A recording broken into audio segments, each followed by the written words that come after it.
Hello, hello, bonjour à toutes, bonjour à tous et bienvenue dans ce podcast Cœur à cœur avec Dieu. Chaque jour, laisse Dieu te parler au travers de sa parole.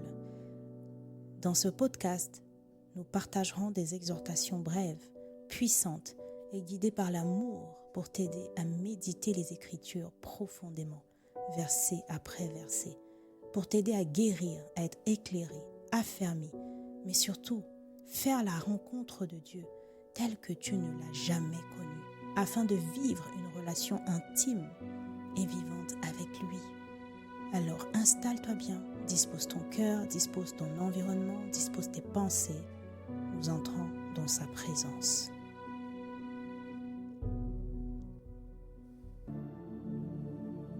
Hello bien-aimés, bénis de Dieu, j'espère que vous allez bien, par la grâce de Dieu et que ce message vous trouve en pleine forme et en bonne santé.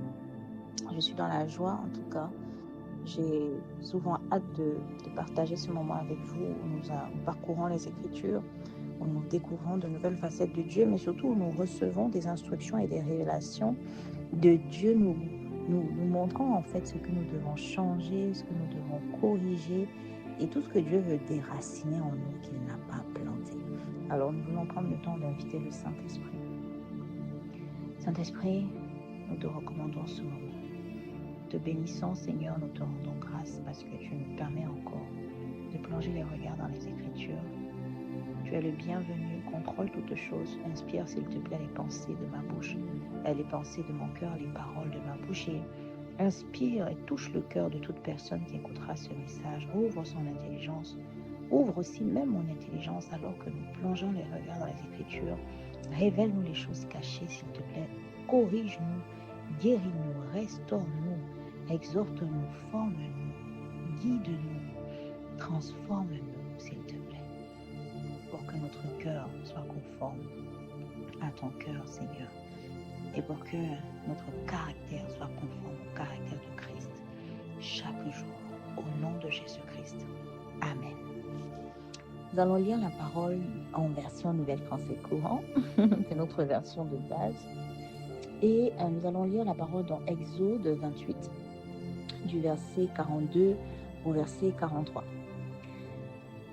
Le titre de mon exhortation, de mon message aujourd'hui, c'est « Ce que Dieu pense de ta nudité ». Ce que Dieu pense de ta nudité. Alors avant de lire la parole, je voudrais vraiment juste orienter ce message en disant que le but de par rapport à ce que j'ai reçu, c'est vraiment pour toute personne qui avait une certaine image de ce que c'est la nudité ou qui n'avait pas saisi comment Dieu considérer la nudité et ce qu'est la nudité et finalement faire tomber en fait des faux raisonnements ou des mensonges ou des croyances qu'on a vis-à-vis de la nudité et qui en fait en réalité ne sont pas la volonté de Dieu ou alors peuvent attrister, heurter simplement le Saint-Esprit. Donc entrons dans la vérité. Pour cacher leur nudité, tu leur confectionneras des sous-vêtements de lin qui les couvriront des reins aux cuisses. Aaron et ses fils les porteront pour pénétrer dans la tente de la rencontre ou pour accéder à l'autel lorsqu'ils accompliront leur fonction de prêtre au lieu saint. De cette manière, ils ne risqueront pas de mourir pour avoir montré leur nudité. C'est une prescription qu'observeront Aaron et ses fils et ses descendants en tout temps. Amen. Alors vraiment, je vais essayer d'aller droit au but dans ce message par rapport à ce que j'ai reçu qui était effectivement parlant parce que lorsque nous lisons ces passages, on peut se dire « Oh, d'accord, le Seigneur a demandé qu'il cache une nudité » et on peut juste avoir l'information comme quoi Dieu voulait simplement cacher leur nudité, donc il leur a demandé de porter des sous-vêtements longs. Jusque-là, basique, ok, c'est des prêtres, ils ne doivent pas s'habiller n'importe comment, etc. Donc ça, c'est déjà une vérité. C'est-à-dire qu'en tant que prêtre pour le Seigneur, nous sommes un sacerdoce royal. Notre tenue en tout temps, en réalité, parce que nous servons Jésus en tout temps. Le Saint-Esprit est en nous. pour toujours et avec nous, mais surtout Jésus a dit, c'est dans Jean, alors comme le Père m'a envoyé, moi aussi je vous envoie. Donc nous sommes en mission en tout temps. Nous servons le Seigneur en tout temps. Ce n'est plus juste comme Aaron dans l'ancienne alliance et ses fils qui avaient ce poids-là, ce rôle-là. Après l'œuvre achevée à la croix, dans la nouvelle alliance, nous sommes un sacerdoce royal. Nous sommes en mission pour le Seigneur. Nous servons le Seigneur partout où nous allons. Donc, si on reprend à contexte égal, en réalité, nous sommes dans le même contexte d'envoyer pendant le service, sauf que nous, c'est en tout temps, en fait. Et le Seigneur, en réalité, ce qui m'interpelle, c'est qu'en fait, vous voyez, lorsqu'on garde toujours cette conscience que lorsque nous écoutons la Bible avec les yeux, parce que c'est Dieu lui-même qui est en train de nous parler, selon Jean 1, verset 1, nous devons toujours chercher en fait le cœur de Dieu, pas juste avoir une information, une instruction. Quelqu'un qui dit quelque chose révèle en fait une partie de son cœur, une partie de son caractère. Il y a, comme la parole nous déclare, c'est de l'abondance du cœur que la bouche parle. Donc, vous voyez, lorsqu'on lit les Écritures, on doit vraiment avoir la conscience que Dieu est en train de nous révéler son cœur. Il est en train de nous révéler qui il est. On a vu ça de long en large dans les précédents messages. Et donc ici, lorsque quelqu'un dit « je veux que tu confectionnes », imaginons quelqu'un te dit « je veux que tu confectionnes ça, je ne veux pas que tu montes ta nudité », nous pouvons clairement considérer que pour cette personne, c'est important pour lui en fait. C'est important que tu ne montes pas ton corps. Mais c'est la même chose ici. Dieu prend le temps de lui dire « je veux que tu confectionnes des sous-vêtements de lin qui les couvriront des reins aux cuisses ». Et ici, c'est même encore plus clair parce que Dieu, comme d'habitude, il explique toujours, en tout cas, lorsqu'il donne des instructions, il a en tout cas à cœur. Ce n'est pas quelqu'un qui cache des informations, il dit pour cacher leur dignité. Donc, il dit pourquoi est-ce qu'il demande de confectionner en fait des vêtements en lin pour cacher leur nudité. Et il explique, il rappelle le contexte qu'en fait, cacher leur nudité, mais pourquoi en fait? Mais parce que lorsqu'ils seront en service, lorsqu'ils accompliront leur fonction de prêtre, lorsqu'ils s'entreront dans l'attente de la rencontre, il faudrait pas que leur nudité soit vue en fait. Donc, qu'est-ce que nous pouvons saisir ici? C'est simplement que c'est important pour le Seigneur, dans notre service, en tout temps, dans notre nouvelle identité, dans notre position vis-à-vis de Dieu, dans notre identité en Christ, que nous cachions notre nudité. Ça nous reflète ici ce que Dieu pense de la nudité.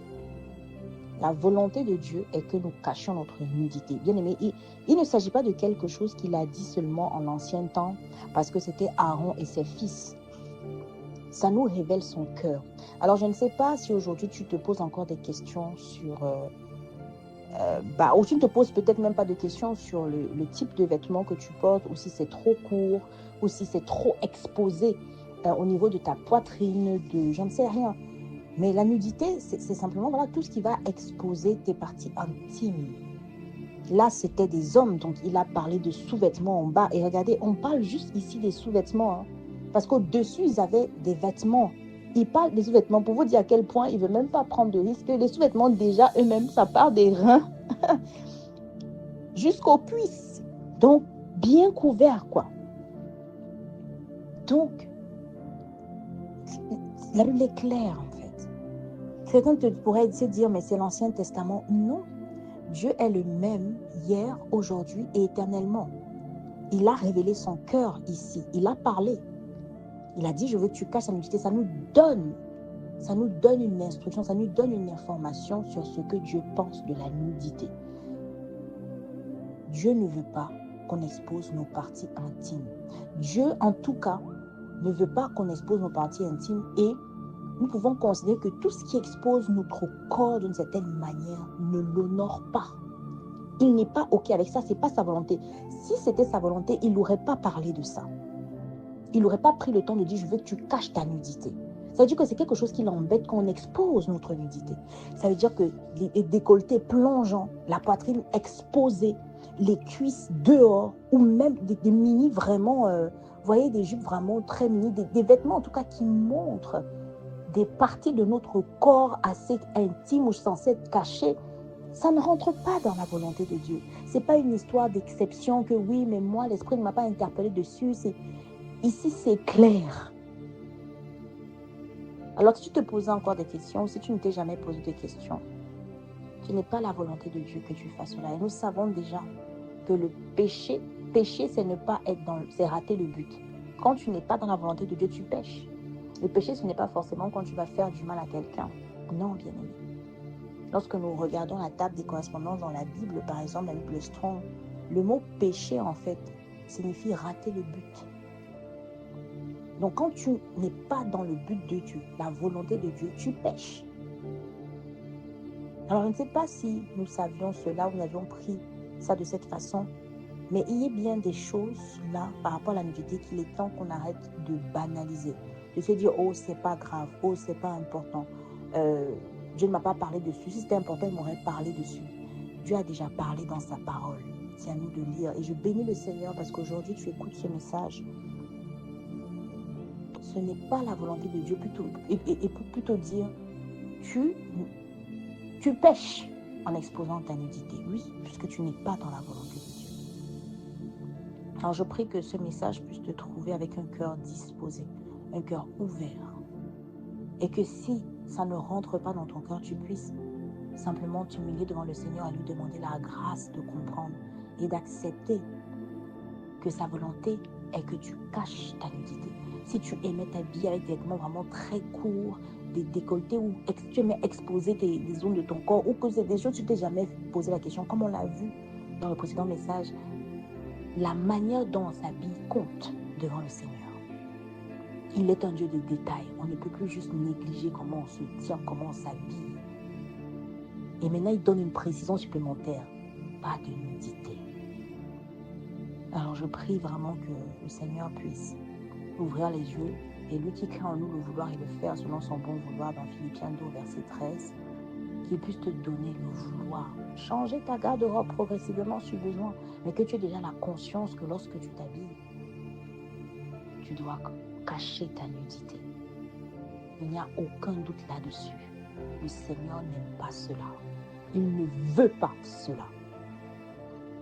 Non, Seigneur, merci pour cette révélation. Merci. Merci parce que tu nous éduques au travers de ta parole. Tu parles avec nous. Alors aide-nous à saisir. Tu dis dans ta parole que tu parles tantôt d'une manière, tantôt d'une autre. Aide-nous à être trouvés, alignés à ta parole, avec joie, pratiquant ta parole avec joie. Imprime en nous cette conscience de ta position vis-à-vis de la nudité. Fais tomber, renverse tous les faux raisonnements, tous les mensonges de l'ennemi liés à la nudité. Et donne-nous la grâce, Seigneur, de t'honorer dans notre manière de nous habiller. Parce que nous te servons en tout temps. Nous sommes tes enfants partout où nous allons. Tu nous as envoyés. Nous sommes tes témoins. Alors donne-nous la grâce qu'au travers de notre manière de nous habiller, nous puissions refléter ton royaume. Nous puissions refléter ton cœur. Nous puissions refléter ta volonté. Aide-nous à changer notre manière de nous habiller et considérer que cela n'est pas ta volonté et à véritablement le changer. Éloigne de nous la négligence dans ce point. Et aide-nous véritablement à entamer un changement complet de notre garde-robe, à couvrir nos parties intimes, à ne pas exposer ce corps qui est le temple du Saint-Esprit. À ceux qui ont du mal, ô Père, donne un cœur de chair. Donne-leur la grâce de recevoir ta parole, de l'accepter. À ceux qui ne savent pas comment s'y prendre, Seigneur, révèle-leur les voies. Tu as dit dans ta parole, je t'instruirai, je te montrerai la voie que tu dois suivre, je te conseillerai, j'aurai le regard sur toi dans le psaume 32, au verset 8. Alors Père, je prie que tu puisses instruire quelqu'un qui écoute ce message, homme comme femme en réalité. Que tu puisses lui montrer la voie à suivre en ce qui concerne le renouvellement de sa garde-robe pour respecter ta volonté, de sorte que sa nudité ne soit plus exposée. Oui, Père, montre la voie à suivre. Conseille-nous. Merci pour ce que tu fais dans nos vies. Merci de renouveler notre intelligence. Merci d'être aussi fidèle, bon, patient, miséricordieux. Merci pour ta présence. Merci pour ta bonté. Merci pour ton amour, Père. Merci pour ce que tu as fait dans nos vies. Merci pour ce que tu es encore en train de faire. Et merci pour ce que tu continueras de faire. Dans le nom puissant de Jésus le Christ, nous avons prié avec foi et avec action de grâce. Amen.